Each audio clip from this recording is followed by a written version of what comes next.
በመካከለኛው ምስራቅ የለየለት ጦርነት ደመና፣ የአሜሪካው አርማዳና የኢራን ጣት በቃታ ላይ ማስጠንቀቂያ።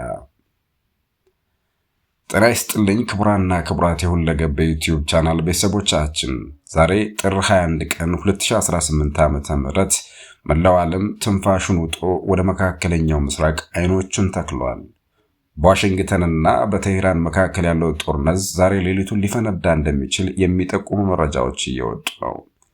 ፕሬዝዳንት ዶናልድ ትራምፕ የመጨረሻው የጥፋት እርምጃ ያሉትን ትዕዛዝ አስተላልፈዋል።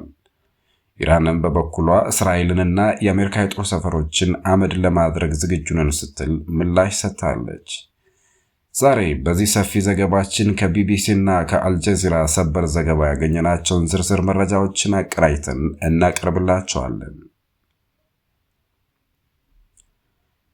የአሜሪካው አርማዳና የትራምፕ ዛቻ። የአሜሪካው ፕሬዝዳንት ዶናልድ ጄ ትራምፕ ለዓለም ባስተላለፉት መልእክት አሜሪካ በኢራን ላይ በከፍተኛ ፍጥነትና በኃይል የተሞላ ጥቃት ለመሰንዘር ዝግጁ መሆኗን ገልጸዋል።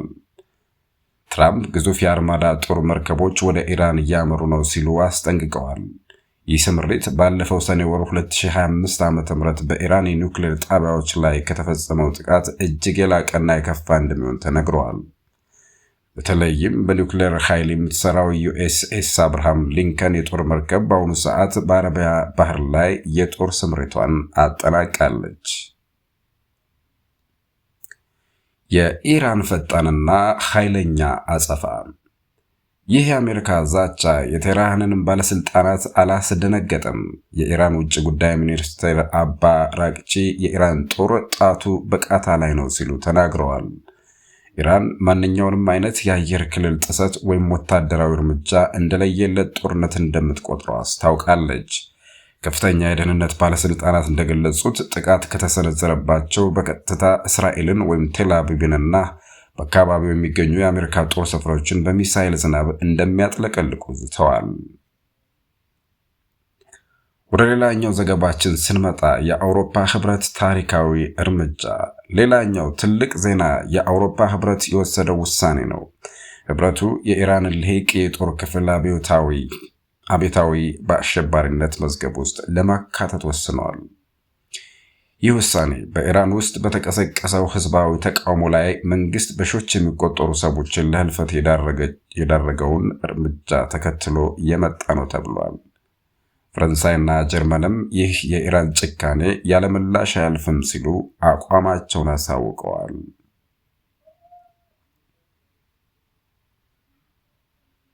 ወደ ቀጣዩ ዜናችን ስንመጣ የሌሎች ሀገራት ሚናና ስጋት። እስራኤል ጠቅላይ ሚኒስትር ቤንያሚን ኔታንያሁ ታሪክ አይቶት በማያውቀው መልኩ ኢራንን እንመታለን ሲሉ ቃል በቃል ዛቻቸውን ሰንዝረዋል። ቱርክ ፕሬዝዳንት ኤርዶጋን ጦርነቱ ቀጠናውን እንደሚያጠፋ አስጠንቅቀው ቱርክ ከኢራን ጎን ልትቆም እንደምትችል ፍንጭ ሰጥተዋል። እንግሊዝ ጠቅላይ ሚኒስትር ኪር ስታርመር ዋናው ትኩረታችን ኢራን የኒውክሌር ጦር መሳሪያ እንዳታገኝ መከላከል ነው ሲሉ ከአሜሪካ ጎን መሆናቸውን አረጋግጠዋል።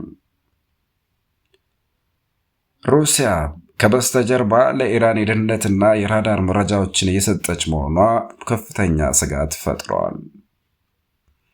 ይህንን ተከትሎ የዓለም ኢኮኖሚ ድንጋጤ፣ ወርቅና ነዳጅን በተመለከተ የምናቀርብላችሁ ዜናም ይኖረናል።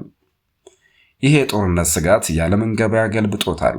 ዛሬ የወርቅ ዋጋ በዓለም ታሪክ ታይቶ በማያውቅ መልኩ 1 አውንስ $5500 ገብቷል።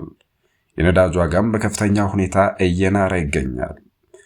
ጦርነቱ ከተቀሰቀሰ የዓለም ኢኮኖሚ ወደ ከፋ ቀውስ ሊገባ እንደሚችል የኢኮኖሚ ባለሙያዎች እያስጠነቀቁ ነው።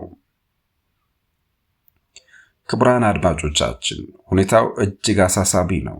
አሜሪካ በኢራን ላይ የመጨረሻ ያለችውን ጥቃት ለመሰንዘር ሰዓታትን እየቆጠረች ሲሆን፣ ኢራን ደግሞ ለመላው መካከለኛው ምስራቅ የሚተርፍ እሳት ለማቀጣጠል ዝግጁ ነኝ እያለች ነው። ይህ ጦርነት ከተቀሰቀሰ የዓለምን ፖለቲካ ሙሉ በሙሉ ይቀይረዋል። እኛም እንደ ሁለገብ ሐሳቦች መረጃዎችን እየተከታተልን ለእናንተ የምናደርስ ይሆናል።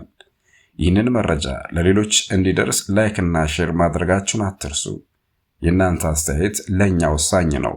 ይህ ጦርነት ይነሳል ወይስ በድርድር ይፈታል የሚለውን ሐሳባችሁን በኮሜንት መስጫው ላይ አስፍሩልን። ቻናላችንን ሰብስክራይብ በማድረግ የደወል ምልክቷን በመጫን ቤተሰብ ይሁኑ። ስለተከታተላችሁን እናመሰግናለን።